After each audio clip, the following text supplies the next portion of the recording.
The man who refuses to take a hint finally packed his bags, but only after his own brother turned up at his door to tell him to leave.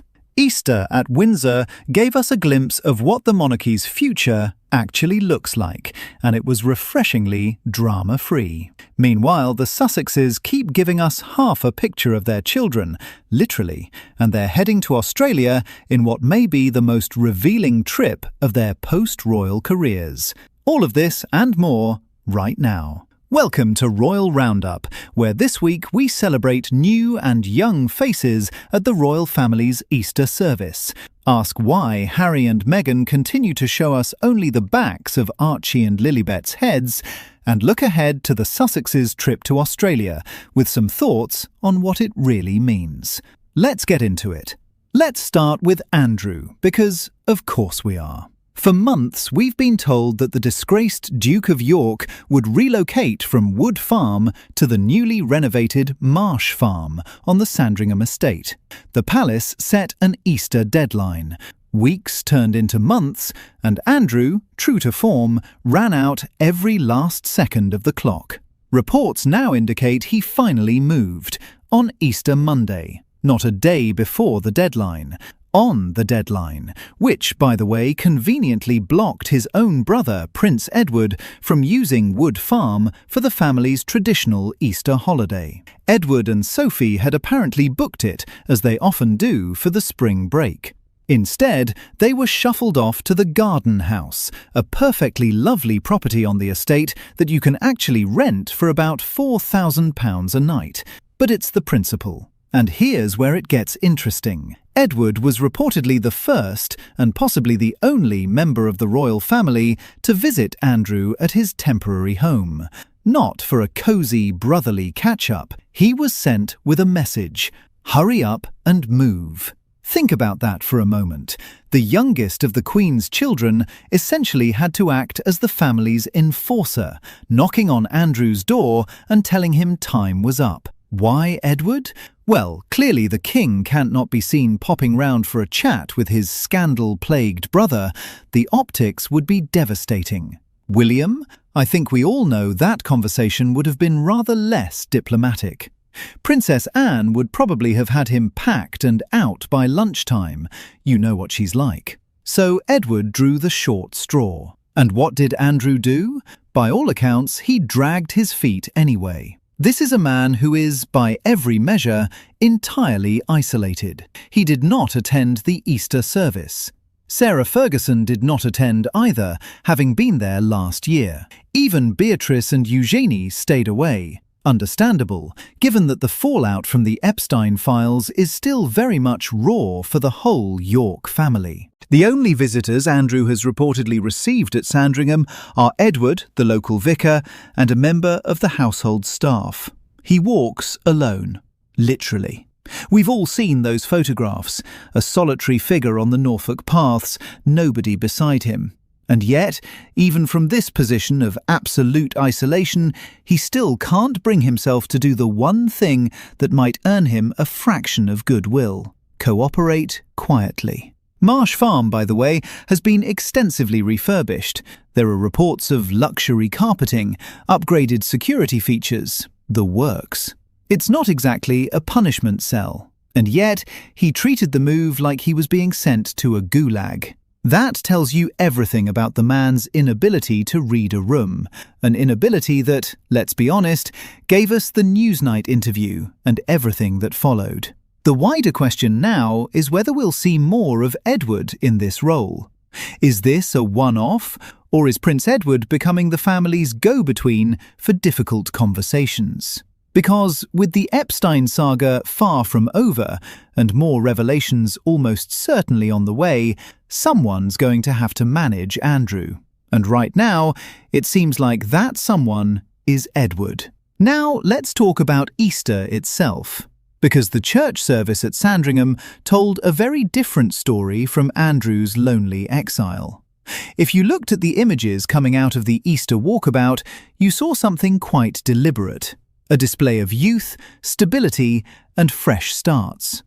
Princess Charlotte leading the way with that confident little wave she's becoming known for. Prince George, noticeably taller every time we see him. Prince Louis being, well, Louis. The Wales children have not been seen publicly since Christmas, and at the ages they are, 6 months is a lifetime in terms of how much they change. They looked composed, comfortable, and completely at ease with the cameras. But the real headline for me was Harriet Spurling.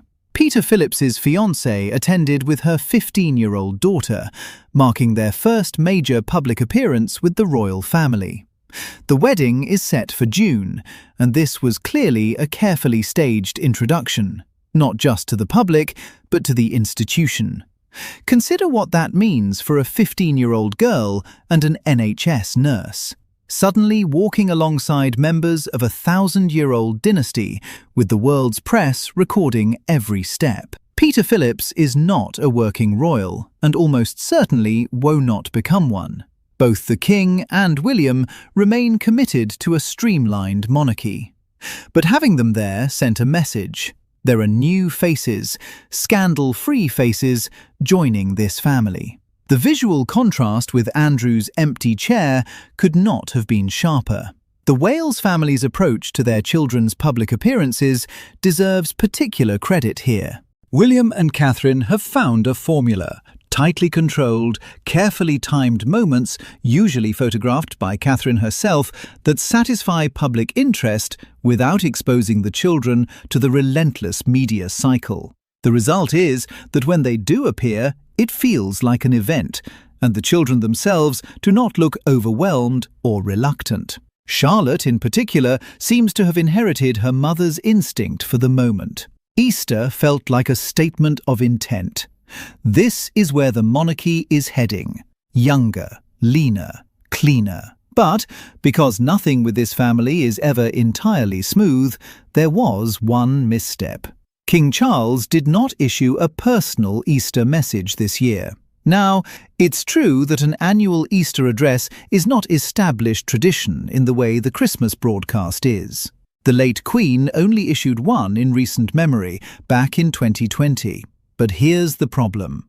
Charles has issued Easter messages before, at least 2 as king. He's a man who openly and frequently speaks about his Christian faith. He attends church regularly. He is, constitutionally, the defender of the faith and supreme governor of the Church of England. And this year, of all years, he had a brand new Archbishop of Canterbury to acknowledge, the first woman ever to hold the post. That alone would have given him something meaningful and historic to say. Instead, the royal family's social media accounts posted a generic institutional greeting.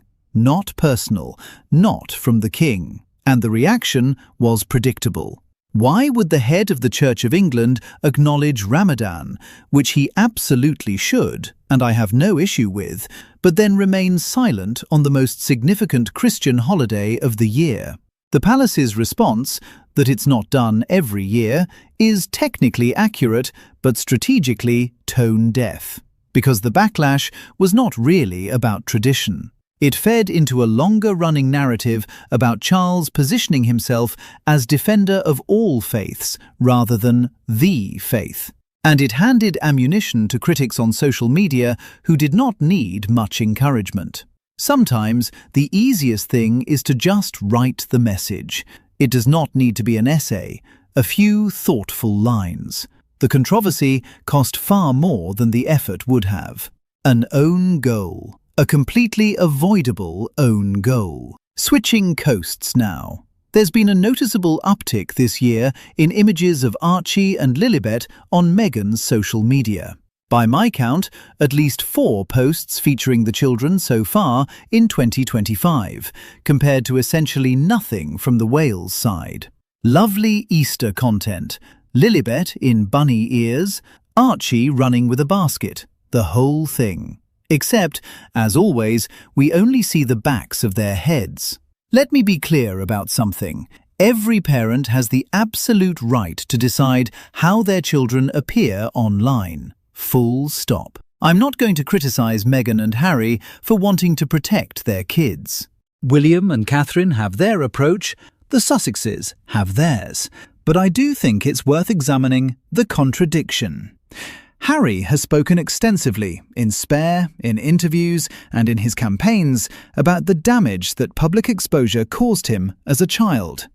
One of the stated reasons for leaving Britain was to give Archie and Lilibet a normal, private upbringing. They've partnered with organisations campaigning against the dangers of children being online.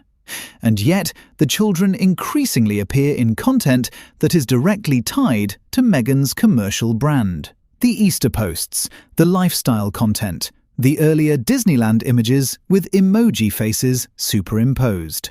It's clearly designed to project a certain image, the devoted mother living this beautiful Montecito life, while technically preserving anonymity. But here's the thing, you can't have it both ways indefinitely. These children are, by virtue of who their parents are, going to be famous. Showing the backs of their heads does not change that. It just creates a mystique around their faces that practically guarantees a media frenzy when they're eventually photographed, whether at a school event, by another parent, or simply growing up in public in California, where the press protections that exist in the UK simply do not apply. William and Catherine, ironically, have achieved more effective privacy for their children precisely by offering controlled, full-face images on their own terms. It removes the paparazzi incentive. There's no bounty on a photograph that already exists. The Sussex approach, faces hidden but presence amplified, feels like it's designed to serve two masters: the brand that needs family content and the privacy narrative that underpins their public identity. It's a half-in, half-out strategy, and we've heard that phrase before in a very different context. As Omid Scobie wrote in Finding Freedom, Meghan did not want to serve her child up on a silver platter. Fair enough, but sharing carefully curated clips of your children collecting Easter eggs for your Instagram audience is not that far from the platter. It's just a different angle. And finally, Australia. Harry and Meghan are heading back to the country where, in 2018, thousands packed the Sydney harbour to see the newly married royal couple on an official tour. That was a different lifetime. They were working royals. The crowds were enormous. The goodwill was genuine. This time, they're coming as private citizens. The trip has 2 confirmed paid engagements. Harry will speak at a workplace mental health summit in Melbourne, and Meghan will deliver the keynote at a Best Life retreat, a Q&A format with around 300 attendees, with tickets reportedly priced at around £1,500 each. Not cheap. Harry's event has virtual tickets at approximately $480, with in-person attendance running close to 1,000. Around these headline events, I'm hearing there will be additional engagements. Charity-focused, centred on mental health, youth, women's issues, and the military veteran community that Harry has always had strong connections with in Australia. The Sussexes have been very clear. No taxpayer money is funding this visit, which is the right thing to say, though of course there will be Australian police and security infrastructure involved.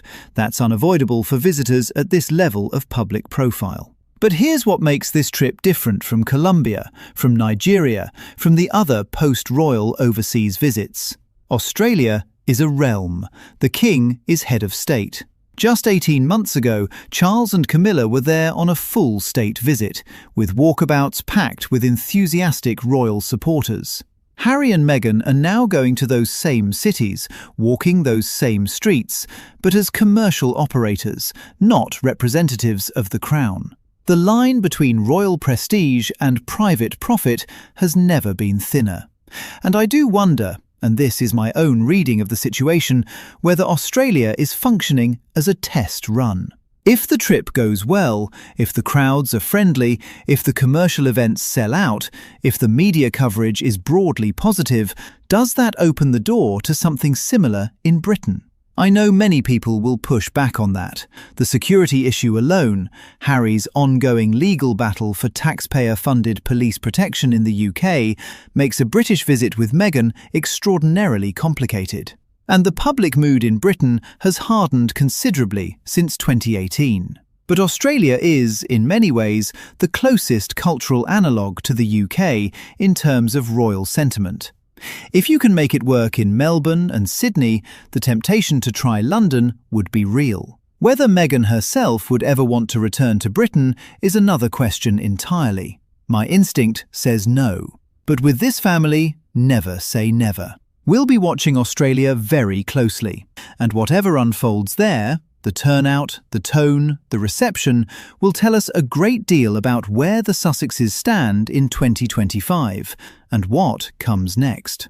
So that's the week in the royal world.